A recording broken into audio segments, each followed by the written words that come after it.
창세기 49장 33절부터 50장 마지막 절 26절까지 한 절씩 교독하겠습니다. 제가 먼저 49장 33절 있습니다. 야곱이 아들에게 명하기를 마치고 그 발을 침상에 모으고 숨을 거두니 그의 백성에게로 돌아갔더라. 그 수종드는 의원에게 명하여 아버지의 몸을 향으로 처리하게 하며 의원이 이스라엘에게 그대로 하되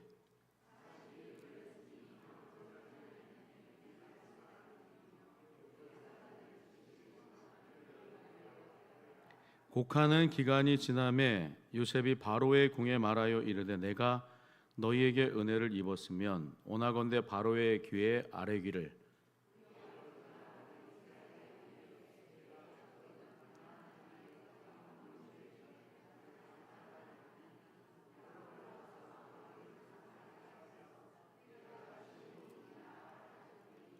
바로가 이르되 그가 내게 시킨 맹세대로 올라가서 내 아버지를 장사하라.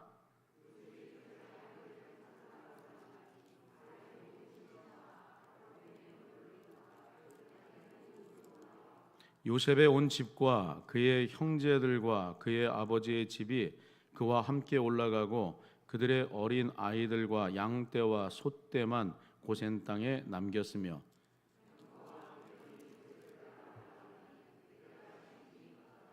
그들이 요단강 건너편 아닷 타작마당에 이르러 거기서 크게 울고 외통하며 요셉이 아버지를 위하여 7일 동안 애곡하였더니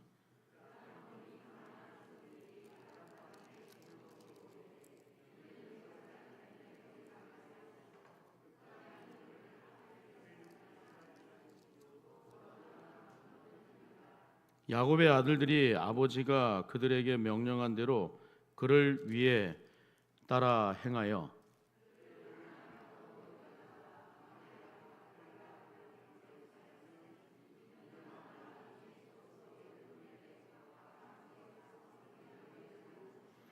요셉이 아버지를 장사한 후에 자기 형제와 호상꾼과 함께 애굽으로 돌아왔더라.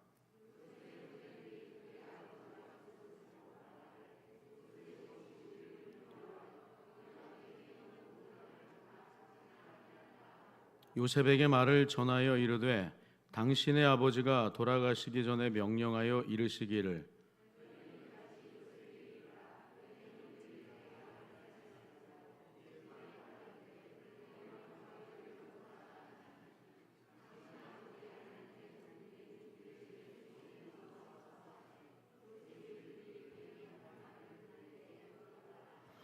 그의 형들이 또 친히 와서 요셉의 앞에 엎드려 이르되 우리는 당신들의 종들이니이다.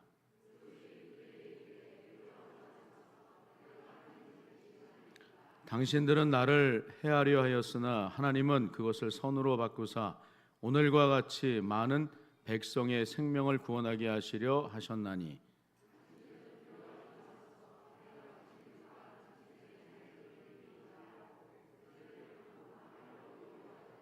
요셉이 그의 아버지의 가족과 함께 애굽에 거주하여 110세를 살며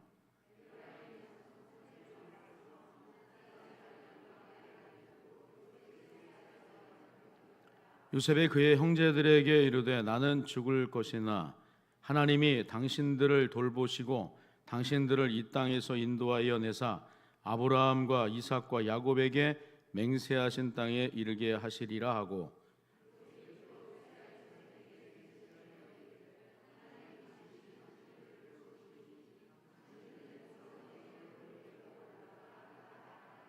마지막 26절 같이 합독합니다.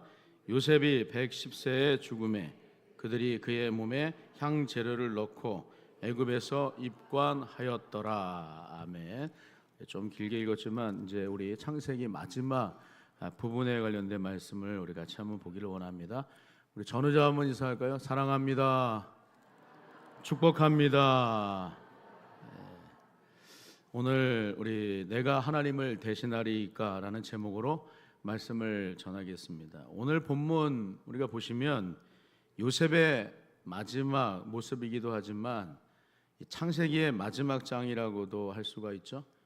오늘 본문 처음 시작 창세기 49장 33절의 말씀을 보시면 야곱이 아들에게 명하기를 마치고 그 발을 침상에 모으고 숨을 거두니 그의 백성에게로 돌아갔더라. 야곱이 죽었다라고 하는 부고를 띄우는 거예요. 근데 또 이 창세기 50장 마지막 절 26절을 보시면 이렇게 얘기를 해요. 한번 같이 한번 읽을까요? 26절 같이 읽을게요. 시작.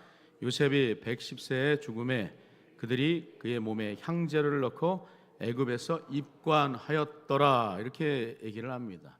야곱의 부고, 죽음에 대한 부고도 얘기하지만 요셉의 죽음 또한 우리 오늘 말씀 가운데서 얘기를 합니다. 두 인물이죠.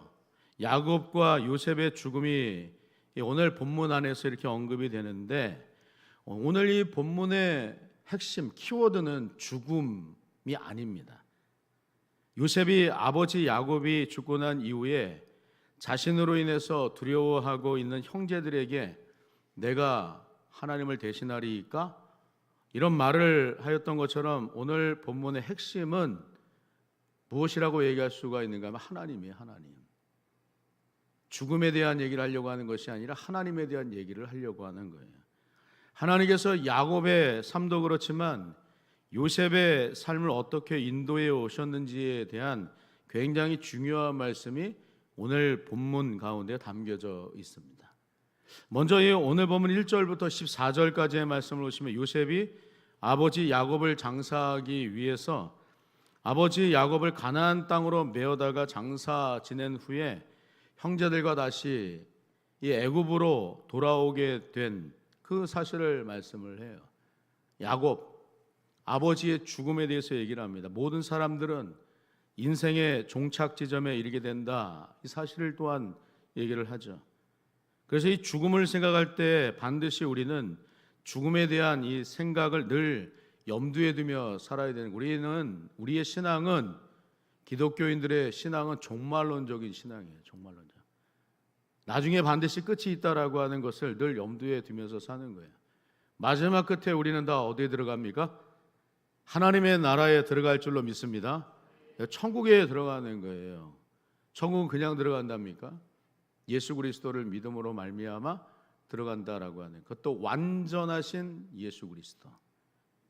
무엇인가 하나 더 얹어져서, 예수 그리스도가 좀 부족한 것 같아서 다른 것이 얹어져서 그것이 필요해서, 그래서 우리가 하나님의 나라에 들어간다라고 하는 것이 아니라 예수 그리스도의 완전성, 예수님을 믿으면 우리는 영생함에 얻게 된다라고 하는 것, 그 사실을 믿음으로 우리는 하나님의 나라, 저 영원한 천국을 우리는 사모하며 살 수가 있는 거예요.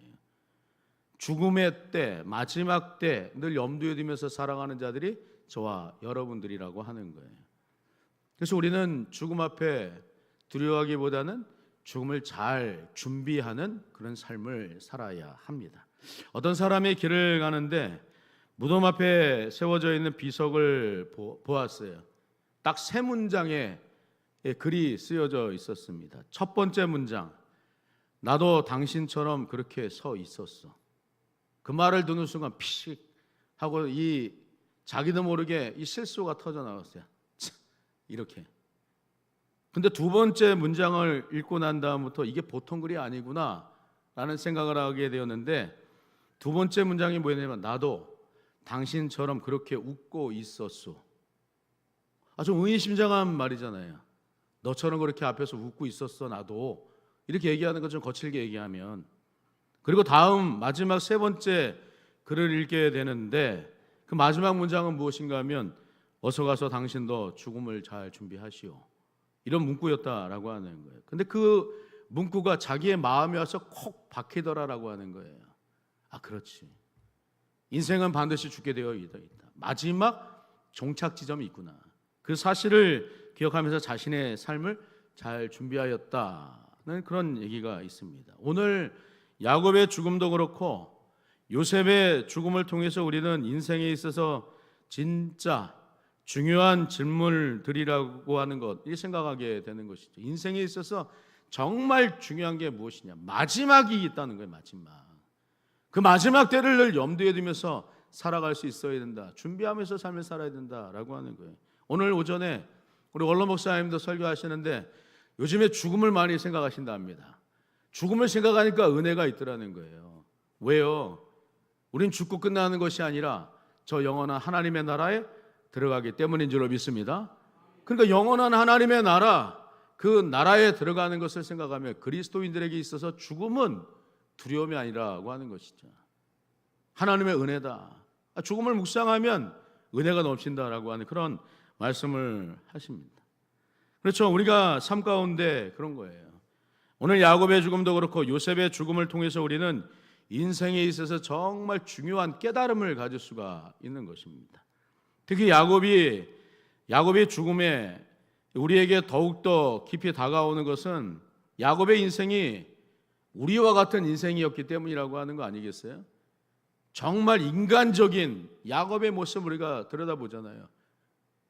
다른 사람들의 것을 자기가 빼앗고, 그리고 어려움도 굉장히 많이 당하고, 말씀이 있음에도 불구하고, 선하였음에도 불구하고 그 말씀대로 살지 못하고 요리조리 피해 다니다가 결국은 하나님 앞에 깨닫고 큰 어려운 낭패를 겪고서야 그제서야 돌이키는 우리의 모습과 너무나도 비슷하다라고 하는 거 아니겠습니까? 인간적인 모습이 너무나도 많이 드러나고 있는 야곱의 모습을 우리가 발견하게 되는 거예요. 근데 오늘 야곱을 장사 지내고 돌아온 요셉의 형제들이 아버지 야곱을 장사하고 돌아오는 길에 어떠한 마음이 생겨나게 되었는가에 대해서 요셉에 대한 두려운 마음이 생겼더라라고 얘기를 합니다. 왜냐하면 요셉의 형제들의 생각에 요셉의 아버지가 살아 계셨을 때에는 자신들을 잘 참아줬다라고 하는 것이죠. 요셉의 형제들, 요셉에게 얼마나 나쁜지 많이 했어요. 먼 길 마다하지 않고 형들의 안위를 살피기 위해서 찾아온 요셉, 구덩이에 던져버리기도 하고, 구덩이에 던져버렸는데 살아나자 다시 애굽으로 내려가는 미디안 상인들에게 요셉을 팔아버리잖아요. 17세의 나이 때 혈혈단신으로 머나면 정말 다른 땅에 던져져 있던 요셉이 어떻게 삶을 살 수 있을까? 두려움이죠, 두려움. 아마 트라우마가 생기지 않았겠어요? 낯선 땅에서 다른 사람들로부터 오는 그 굉장히 불안함, 눈동자가 매일같이 이렇게 돌아가는 거 아니겠습니까? 어떻게 해야 되지? 마음 가운데 두려운 마음이 절로 생겨버리는 거예요. 어떻게 삶을 살아야 될까? 이런 마음이 드는 거죠. 이런 트라우마가 아마 요셉에게 있지 않았을까라는 생각도 하게 됩니다. 이런 일들을 누가 범했는가 하면 요셉의 형제들이 범했다라고 하는 거예요. 근데 아버지 살아계셨을 때는 요셉이 잘 참아준 것 같아요. 용서한 것 같지만 이제는 아버지께서 돌아가셨으니까 자신들에게 복수하지 않을까 하는 이런 생각 때문에 두려워하였다라고 하는 거예요. 그러다 보니 요셉의 형제들이 사람을 보내서 요셉에게 이러한 말을 전하는데 15절 말씀입니다. 오늘 말씀 50장 15절 말씀 한번 같이 한번 읽어보겠습니다. 시작. 요셉의 형제들이 그들의 아버지가 죽었음을 보고 말하되 요셉이 혹시 우리를 미워하여 우리가 그에게 행한 모든 악을 다 갚지나 아니할까 하고 이 말씀합니다. 요셉이 우리에게 이제 복수하지 않을까? 이런 내심 두려워하는 마음이 생겼더라라고 하는 거예요. 또 16절과 17절 말씀을 보시면 이런 말씀하지 않아요? 16절에 보면 요셉에게 말을 전하여 이르되 당신의 아버지가 돌아가시기 전에 명령하여 이르시기를. 여기서 말하는 것도 참 재미난데 당신의 아버지라 이렇게 표현을 합니다. 그럼 자기들의 아버지는 아닙니까? 요셉 형제들의 아버지는 아니에요? 당신의 아버지라고 하는 그 말을 갖다 던지면서 당신의 아버지가 이렇게 말을 합디다 얘기를 하는 거예요. 17절 말씀 이렇게 얘기하는 거예요. 같이 한번 읽어볼게요. 17절도 시작. 너희는 이같이 요셉에게 이르라. 내 형들이 내게 악을 행하였을지라도 이제 바라건대 그들의 허물과 죄를 용서하라 하셨나니 당신 아버지의 하나님의 종들인 우리 죄를 용서하라 하셨나니 당신 아버지의 하나님의 종들인 우리 죄를 이제 용서하소서 하매 요셉이 그들에게 하는 말을 들을 때 울었더라. 그들이 하는 말을 듣고 요셉이 어떻게 반응했답니까? 어떻게 했대요? 말씀해 보세요. 울었대요. 17절 하반절의 말씀 보시면 요셉이 자기 형제들이 전하는 말을 들을 때 울었더라 이렇게 얘기합니다. 요셉이 왜 울었을까요? 요셉이 왜 울었을 것 같으십니까? 요셉의 형제들이 여전히 자신들의 인생의 주인이 누구라고 생각하고 있었기 때문이었는가 하면 요셉이라고 생각한 거예요. 그렇게 사람을 보내는 것으로도 자신들의 두려운 마음이 사라지지 않으니까 이번에는 직접 요셉을 찾아가서 요셉에게 이러한 말까지 합니다. 직접 찾아가서 얘기한다는 게 이번에는 18절 말씀이 바로 그 대목이에요. 한번 보십시오. 그의 형들이 또 친히 와서 요셉 앞에 엎드려 이르되 우리는 당신들의 종들이니이다 이렇게 얘기하는 거예요. 근데 요셉이 형제들을 향해서 오늘 말씀의 제목 이런 말씀을 하잖아요. 19절 말씀 같이 한번 읽어보겠습니다. 시작. 요셉이 그들에게 이르되 두려워하지 마소서 내가 하나님을 대신하리. 중요한 말씀이 무엇이겠습니까? 내가 하나님을 대신하겠습니까? 내가 하나님을 대신하리이까? 이런 말을 하는 거예요.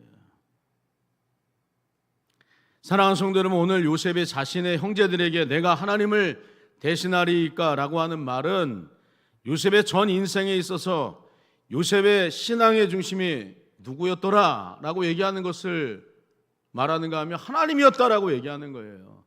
내 인생에 있어서 주인은 하나님이십니다. 당신들의 인생에 있어서 주인은 내가 아니요 라고 얘기하는 거예요.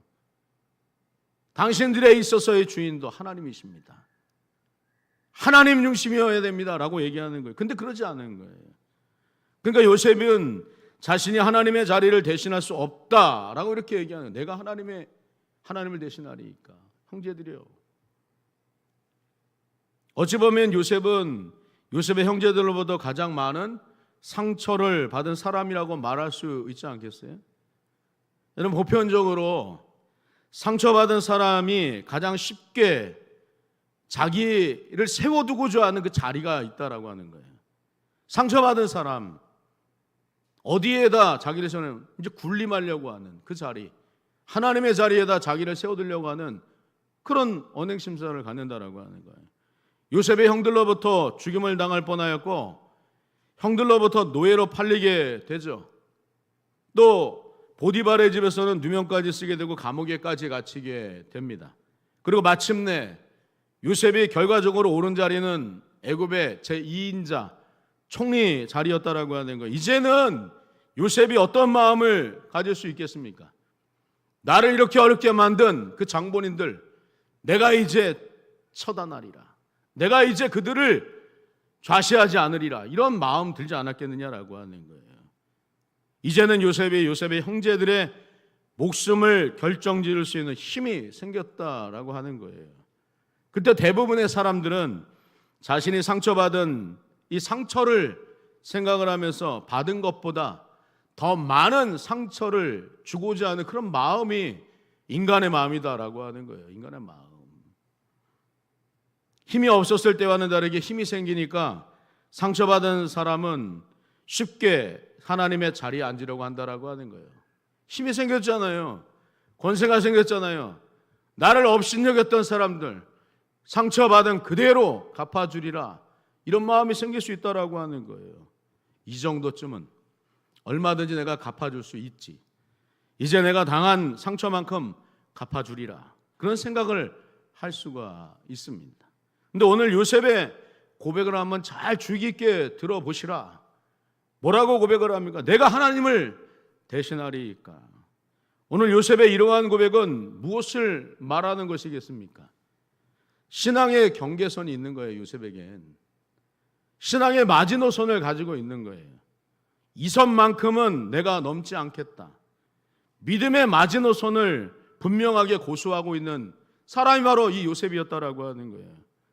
이러한 요셉의 고백은 하루아침에 드러낼 수 있는 그런 표현이라고 얘기할 수 있겠어요? 신앙의 고백이라고 얘기할 수 있겠습니까? 하루아침에 저런 마음, 그런 마음을 하루아침에 가질 수 있겠느냐라고 하는 거예요. 과거에서부터 차곡차곡 하나님 앞에서 자기의 모든 것을 다 드리고 하나님이 나의 왕됨을 인정하고 하루하루를 차곡차곡 그렇게 살았던 사람에게만 나중에 가서 고백할 수 있는 그 믿음의 고백이라 얘기할 수 있는 거예요. 이 선만큼은 내가 넘지 않겠다. 믿음의 마지노선을 분명하게 고수하고 있는 이 요셉의 고백은 하루아침에 이루어진 것이 아니었다라고 하는 것을 얘기하는 거예요. 산전수전을 다 겪어도 결코 탈환될 수 없다는 하나님을 향한 그 굳건한 믿음, 그런 마음이었으면 결단코 고백할 수 없는, 고백되어질 수 없는 말이 바로 내가 하나님을 대신하리까 라는 말이라고 하는 거예요. 여러분, 우리 사랑하는 성도님들도 신앙의 마지노선, 믿음의 마지노선을 항상 가지실 수 있기를 주님의 이름으로 축원합니다. 두 번째로, 그러면 어떻게 요셉이 내가 하나님을 대신하리까 라는 고백을 할 수 있었을까? 오늘 보면 20절의 말씀을 보시면 이렇게 얘기해요. 20절 말씀 한번 같이 한번 읽어보겠습니다. 시작. 당신들은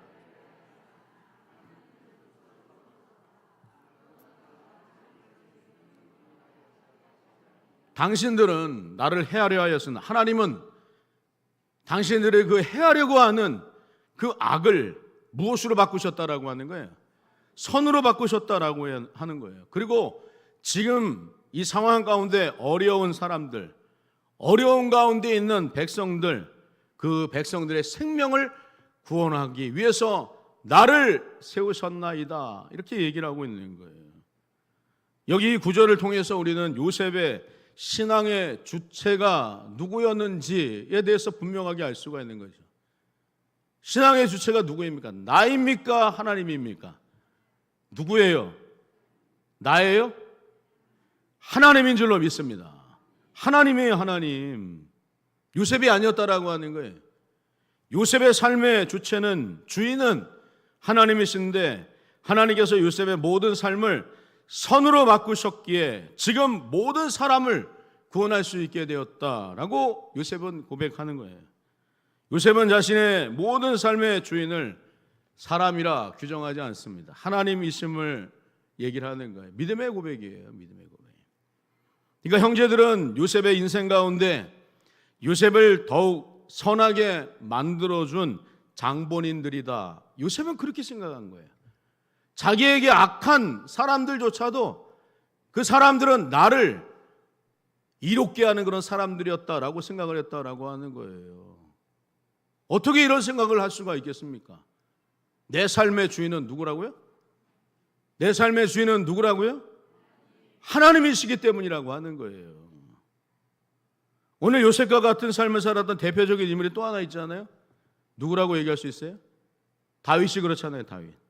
다윗은 사울을 피해서 사울이 죽을 때까지 도망 다녀야 했던 인물이었습니다. 그런데 그렇게 도망을 다니면서도 다윗은 사울을 죽일 수 있는 기회가 2번씩이나 있었어요. 그럼에도 불구하고 사울을 죽이지 않습니다.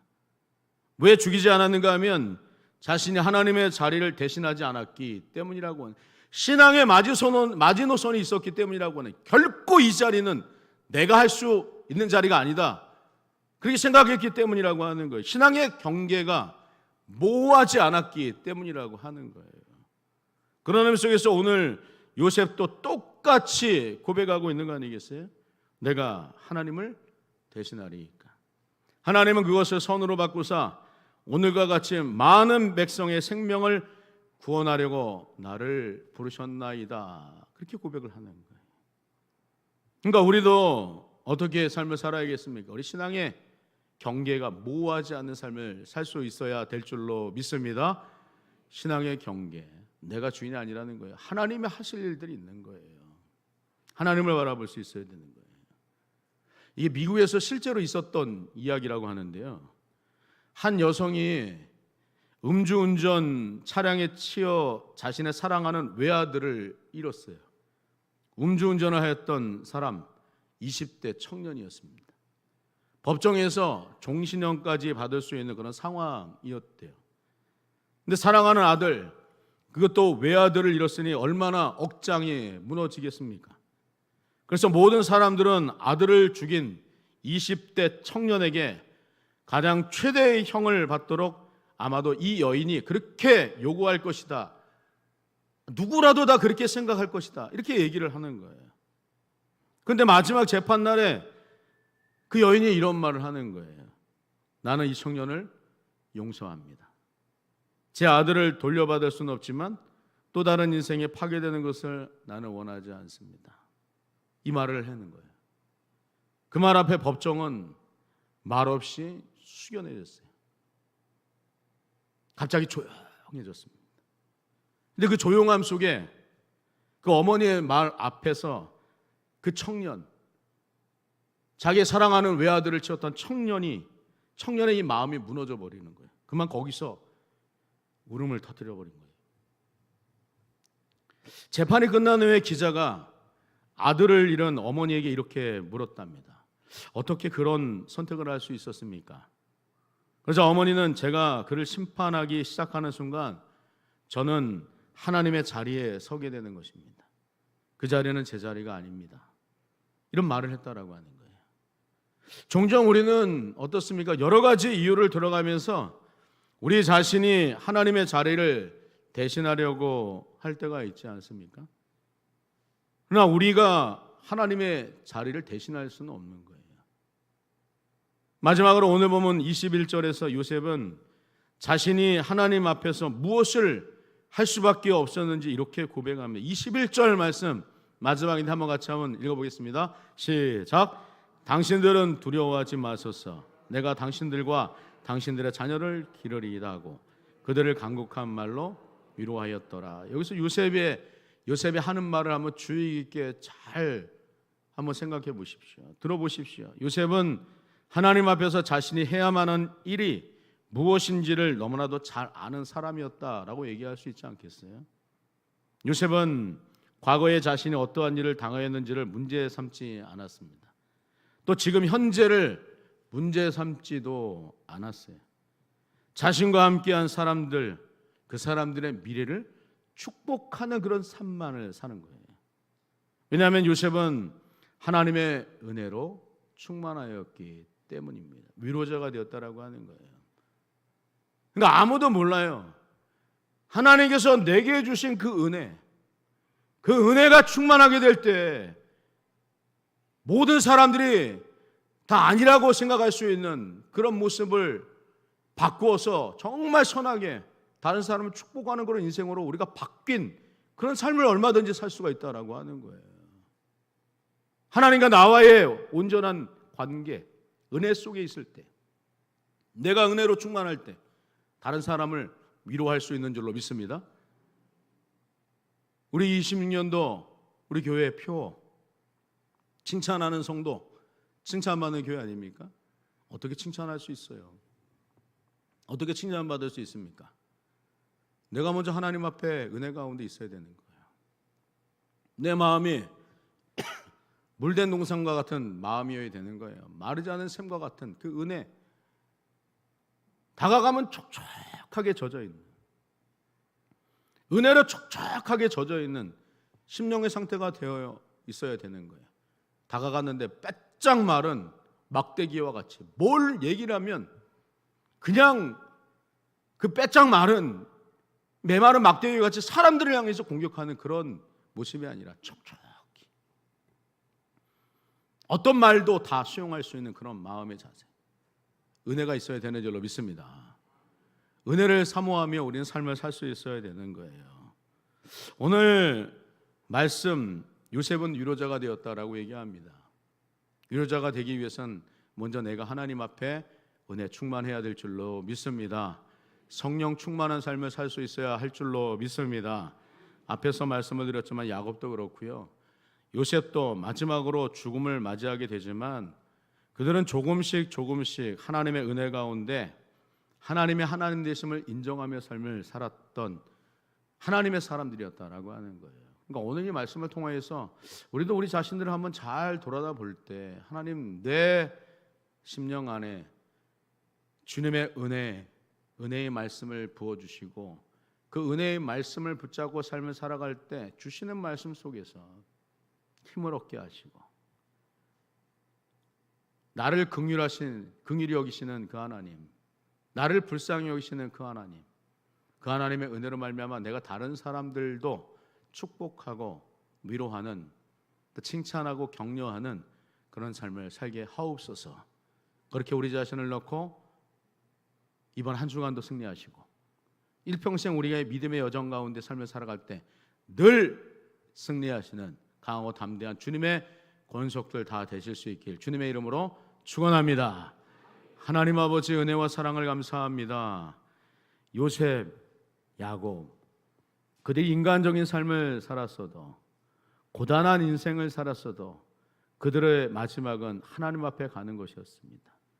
그러나 그들의 삶 가운데 처음보다는 나중의 모습이 하나님이 기뻐하시는 믿음의 삶, 하나님이 기뻐하시는 신앙의 삶을 온전히 살아노라고 우리에게 말씀합니다. 오늘 특별히 요셉과 같이 내가 하나님을 대신하리까, 신앙의 경계가 모호하지 않고 분명하고 확실한 믿음의 삶을 우리 모두가 다 살아갈 수 있도록, 주 안에서 살아낼 수 있도록 우리 모두를 축복하여 주옵소서. 예수님 이름으로 간절히 기도하옵나이다. 아멘.